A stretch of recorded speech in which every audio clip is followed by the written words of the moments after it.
fast? This guy. Okay. Who here has messed or bought or is into NFTs? Cool. Who's like kind of getting started but has an interest and they're here to like learn more and well, I think we all are. If anybody says they're an expert right now, that doesn't even make sense because it's brand new. So excited and grateful for you to be here. Obviously, you know, you're a high in demand guy in an interesting time but yeah, I mean, drop some knowledge. And so I think we'll give them like maybe 10, 15 minute keynote if that's cool, and then Q&A. So maybe hold the questions. And then, definitely grateful you're here, and let's get it going. Thanks, Drew. Heidi, thanks for having me. Heard some old boy in the back going, what's this non-fungible thing? I want my gerbils to be fun. It'll be something. Each and every one of you is non-fungible. Yeah. Turn to somebody next to you and say, you're non-fungible. Don't slap them because they're not swearing at you. I wish I could just unzip my head here and dump all of the knowledge I've picked up about NFTs everybody would just be like a sponge. For many of you, the only thing you've heard about NFTs is that people sold a piece of art for $69 million. Bored apes and CryptoPunks are selling for millions of dollars at Sotheby's and Christie's, and NFTs are killing the environment. Sound familiar? Yeah, they are. And you're leading the charge, aren't you, Swider? NFT killer. So, of course, the media is always going to sensationalize any story they can because they're in the business of scaring people and selling toothpaste and toilet paper. That's what they are in the business of doing. So you know whenever they tell you something and it sounds scary or sensational, you're getting about this much of the actual story. So let's start with the definition of non-fungible tokens. Something that is fungible is interchangeable. So if I were to ask you, Lyle, do you have $1 or several dollars? You got if you had several $100 bills in your pocket and I said, hand me $100, you're not going to turn to me and say, well, which one? They're all the same. We treat every one of them the same. They are fungible. And if they're hundreds, they're fun too. So that's good. We still like the Benjamins as much as inflation as we have. Something that is non-fungible, each one is unique and different. And when we bring blockchain into the equation, each one is located on the blockchain in a way that makes it unique from every other one. Bitcoin is the same as dollars in terms of being fungible. If I say, send me a Bitcoin, you would say, for what? And then I would say, it doesn't matter, send me a Bitcoin. You're not going to say, well, which one? Because you can't separate the pool of Bitcoin. Every Bitcoin is part of the same pool. They're not separable. Non-fungible tokens are separable. Non-fungible items, your house. No two homes are the same. Even if they look the same and have the same floor plan or decorated the same, they have a unique address. So they're actually different houses. They're non-fungible. And that's why I said you're all non-fungible. Every person that's ever lived, there's only one of that person until they get around to cloning us. But even then, guess what? It's not the same thing. So some people like to say, why would I pay a bunch of money for a JPEG or a PNG? All I got to do is go to Google, search it, right-click, save as, and now I own it. Take that, NFTs. Well, they'd be right if they weren't so wrong. Who's been to the Louvre? Yeah, baby. That's right. Seen the Mona Lisa? Did you take a picture of the Mona Lisa? Do you now own the Mona Lisa? No, you own a picture of the Mona Lisa. Same thing with NFTs. You could take an image from any NFT. You could find an expensive NFT that's sold and take that image and save it to your desktop. You do not own that NFT. It is not on the blockchain. And blockchain gives us proof of ownership. It allows you to track all the way back to the wallet that first minted it, so you know it's authentic. And then every time it's changed hands, it shows you to who and for how much it's changed hands. Now, who, when they were younger or even still now, collects something, anything. You've got a private collection. You don't want to tell people what it is. It could be baseball cards, could be Star Wars figures, whatever. Maybe you're a collector of art. In the art space, many times, An artist will create 500 of a print, and they'll number them, and they'll sign them. You might have one hanging in your home, number 325 of 500 of a print. And on the back of it, it's got a certificate of authenticity that says this is legitimate. Well, blockchain technology provides the ultimate certificate of authenticity. And because there is only one of each item that has that unique attachment to an ID number on blockchain, we have true scarcity. When you purchased those baseball cards as a kid, did you know how many Mickey Mantle cards were in there? Nobody knew how many Mickey Mantle cards were. Now, if you got one of those 1955 cards that they dumped in the river because they overprinted them, those are worth millions of dollars now.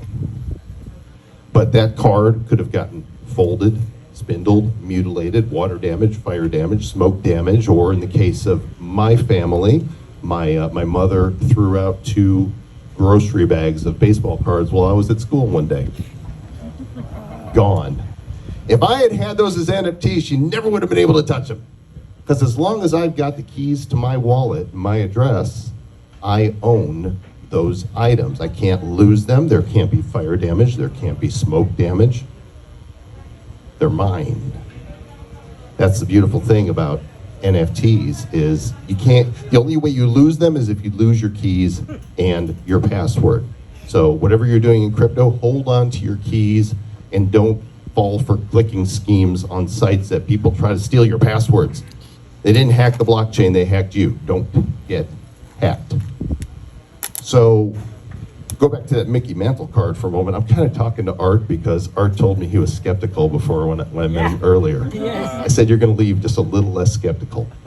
When Topps first sold that pack of baseball cards, they made, back then, probably a nickel for that pack of cards. And then the value of those cards went up over time, and somebody sold that card to another person, they sold it to another person, and now that Mickey Mantle card is selling for millions of dollars. Guess how much Topps earns when that card trades hands for the 10th time? Zero. Nothing. A big round donut. Bupkis. Zilch. Nada. But with blockchain, this is one of the reasons creators love NFTs so much.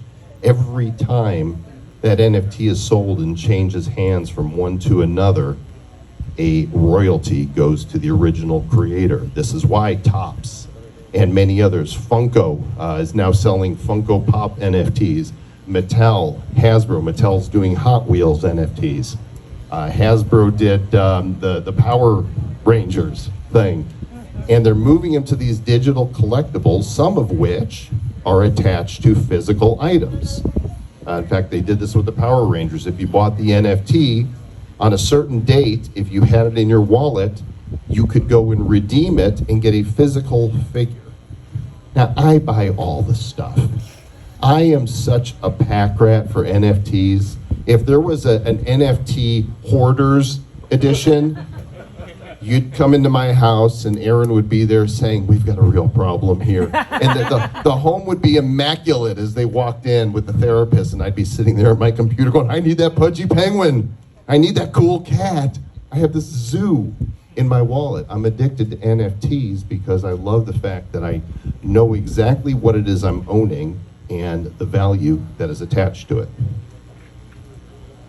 The thing that excites me the most about NFTs and why they're here to stay and why this is going to unlock all kinds of questions for you is it's not really about the artwork itself.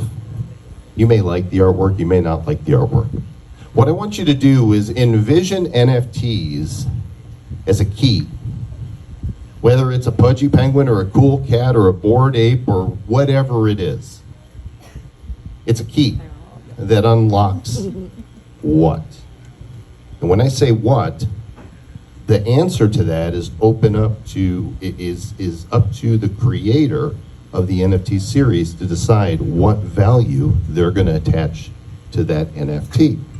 So for example, owning the NFT get me a physical toy from Hasbro. Who knows Gary Vaynerchuk? Gary Vaynerchuk, big in the business space, inspires a lot of people, released a series of NFTs that were nothing more than doodles that he created of different animals. What's one of the ones you have, John? it's every worm, every bird gets the worm. Every bird gets the worm. It's a doodle Yeah. of a bird getting a worm. Yeah. And it's just an NFT. But what this NFT does is by owning it, you have 3 years of access to his conference, VCon. It becomes your virtual ticket that gets you entrance into a conference.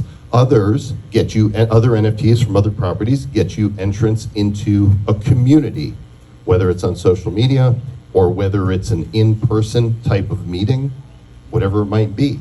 They get you access to experiences. NFTs are not about the pretty pixels or ugly pixels in the JPEG. They are about keys that unlock experiences, and this is why they are here to stay. In fact, they're going to go way beyond what we're seeing right now. In our culture, NFTs are taking a front space in the line in entertainment, in art, in just digital collectibles. But because blockchain is so efficient and secure in storing and managing data, in the future, your driver's license will be an NFT. Your voter ID, if it's the same as your driver's license, maybe it's not. You want to talk about overcoming voter fraud, have an identification that's on blockchain that you know who has voted because it's in their wallet and only usable by them. That's going to be an NFT. Your home deed will be an NFT. Your insurance policy will be an NFT. The experiences that these NFTs will unlock will represent the thing that is being delivered. Your insurance policy will be in an NFT. Your car title will be an NFT. You, sir, will be an NFT. I want to hit really high level for you guys right there. I hope that that gives you a sense of what is happening, and I will stay here as long as is necessary if you have questions, and I will answer those questions to the best of my ability. And thank you all very much. Joel Comm!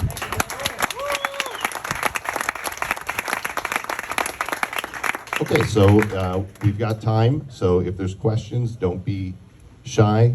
Go. Yeah, hey Joel, I don't actually have a question, but I was taking questions from the online audience. So You got some write-ins? but right, it was a write-in. Yeah. Yeah. So What do you got? all right, so Joel, we understand that Topps makes non-niche Zilda from the original cards they created, but we know this guy Eric Swider, and he's a pretty smart, good-looking great guy. question. Yeah, great question. If we create an NFT of Eric, do you think we can make more money than Topps did with that NFT? No. Next question. Man, whoa. That's a great question, though. That's a terrible question to begin with. That's one. Eric Swider, ladies and gentlemen. Wow, that went This is, it was, you gave it a try. I gave it a I mean, try, you yeah. stepped up. We're gonna make an NFT of that too. There you go. Well, it's being filmed, so we could actually do that. We can document this moment for all eternity. Gen FT. How do you find projects that interest you? How do I find projects that interest me? There are so many projects out there right now, and I agree with Gary and JLD on this, that the vast majority of them that people are treating as investments are, like many businesses that are new, going to be worthless in a couple years or less. And so when you're looking to get into NFTs, I always like to look at the art first. Do I like the art? Is it appealing to my eye? Do I believe the team behind it has the experience and knowledge and vision to see the project through? What's their community like? Are they active? Are they vibrant? Are they sharing on social media? Are other people excited about this project? Do they have big name influencers attached to it? I bought I'm not a big Snoop Dogg fan, but they released 1,000 of Snoop Dogg's party passes for his metaverse land in the Sandbox, which is a metaverse that is going to be very big. And I bought one of these things as an investment because I think, wow, when the rest of the world catches up with the metaverses, there's only 1,000 of these Snoop Dogg party passes. I told John about it. He went and bought 2. I love Snoop! Some of it's instinct, some of it is learning, but it's really important to do your own due diligence. As with any other investment, go down the rabbit hole and learn and read. You know, I first talked with Jen about this, 2 months ago, right? 2 months ago, she and Peter came to me and she's like, I want to learn about NFTs. And so we talked a little bit. She's gone down the rabbit hole. She could teach a class right now. I'm convinced that she's done enough research that she could teach a class. Perfect. You can step back right under there. No, I'm good. I don't mind getting wet. Yes. If somebody wanted to understand the vetting process for Rarity or Nifty Gateway, what would be where we... Everybody under here. Here we go. I'm dry. If somebody wanted to understand the vetting process, it's pretty complicated to try to go over it right now. But I think the weather is saying we're taking a break, or what are we doing? Everybody's getting wet out there. It's gonna stop. Look at you. You're just like, Ask that I'm question. living through it. It's not freezing. You got the, Right, the radar? exactly. It's not snow.